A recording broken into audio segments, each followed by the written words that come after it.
Talk about a come out of nowhere signing. The Houston Texans have signed the former Heisman Trophy winner, New Orleans Saint and Baltimore Raven, Mark Ingram, is now a member of the Houston Texans. A one-year contract worth up to $3 million to pair up with David Johnson. Some people are making fun of the Texans now, saying it's a retirement home in Houston for the running back position.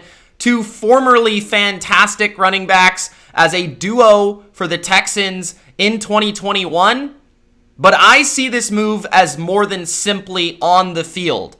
I see this move having big-time implications off the field for the Houston Texans. Before I break down the one-year deal with Mark Ingram and the Houston Texans, make sure that you do spike that like button. Don't forget to subscribe to The Bottom Line View for more NFL free agency reactions just like this. And of course, give me your reaction to Mark Ingram to the Texans. This is a wild signing, a different signing I did not see coming.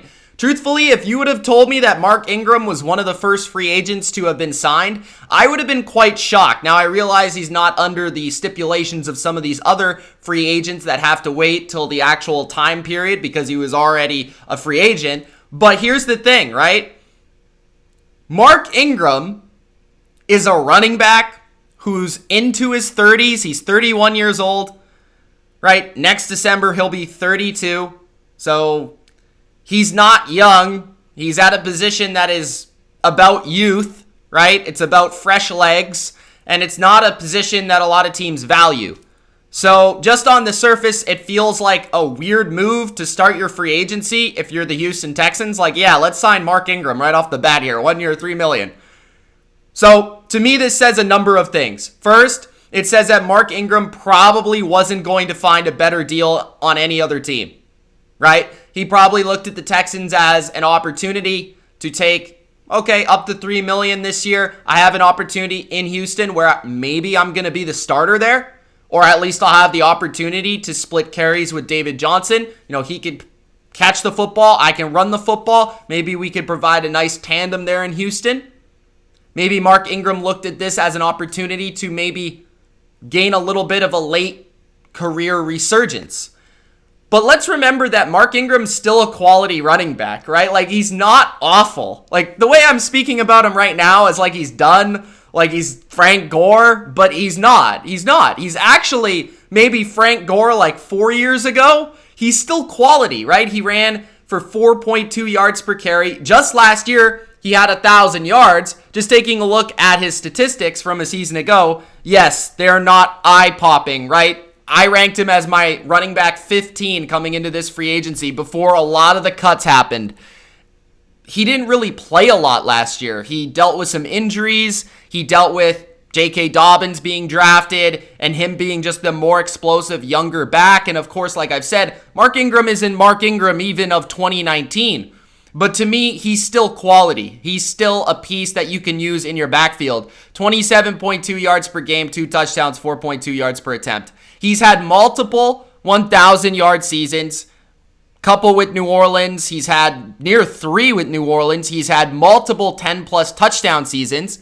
And for the most part throughout his NFL career, being a Heisman Trophy winner in his college days, he's actually lived up to the hype for the most part. Now, he never really was the best running back in the league. He never was in the top 5, but I think there were some seasons there, even last year, where you could have considered, oh, Mark Ingram's like around the top 10. Like, he was really good this year. He was a Pro Bowl level player. In fact, he's made the Pro Bowl 3 times in his career. So certainly he's had plenty of success, even more success than I actually initially thought. Here's the thing with Mark Ingram too. He can basically do everything. You know, he can catch the football. He's good in the screen game. He can run after the catch well. He can run with power, right? He's really good off the field in terms of just locker room presence, in terms of leadership. And I think that is one of the main priorities that Nick Caserio is looking at right here. So he's looking at a couple things with Mark Ingram, in my opinion. He's looking at a guy that brings toughness. He brings a winning pedigree. He brings somebody that knows how to be successful. He's going to be teaching the players around him on offense, on defense, in that locker room, how to be pros, right? I think all of these things are essential when you're trying to rebuild a culture in Houston. And this move to me is about the culture. This isn't a move about the football field. Although, like I said, I think Mark Ingram might have an impact here and might play a role here. But I do feel like Mark Ingram is going to be a guy that can bring more than just simply a power back and short yardage and in the red zone. He's going to be a guy that is going to maybe persuade Deshaun Watson to stay in Houston. I think that is the wild card to this signing. It's not like Mark Ingram is some incredible player anymore, but he has had connection with Lamar Jackson. I mean, that duo, that partnership, that friendship was a real thing in Baltimore.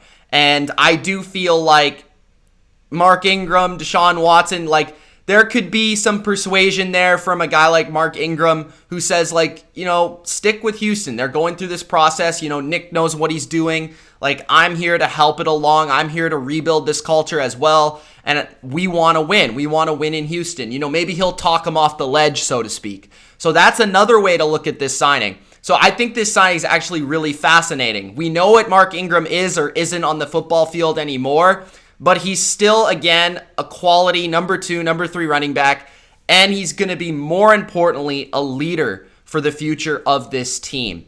And I do like this move from a Nick Caserio perspective, and I think he needs to make a lot of these type of moves. I think he needs to be searching up and down free agency for guys that are going to reestablish a culture, because he is in the most difficult situation a general manager could possibly be in. His quarterback doesn't want to play there. He just lost the franchise player in J.J. Watt. Right? They traded DeAndre Hopkins for nothing. They had to deal with the Laramie Tunsil thing. They don't really have a lot of cap space. There's a lot of things, right? The worst coaching candidate, I guess, right? The last one at the very least. So Nick Caserio has a lot of work ahead of him, but I think this is a nice little puzzle piece to put into Houston and say, this is a guy that can help our culture right now for this year, and he can also provide us a bit of depth at our running back position. So those are my thoughts on the Mark Ingram signing with the Houston Texans. 1 year, up to $3 million. Let me know yours in the comment section below. It's Mitch of the Bottom Line View. Thanks for watching. Peace.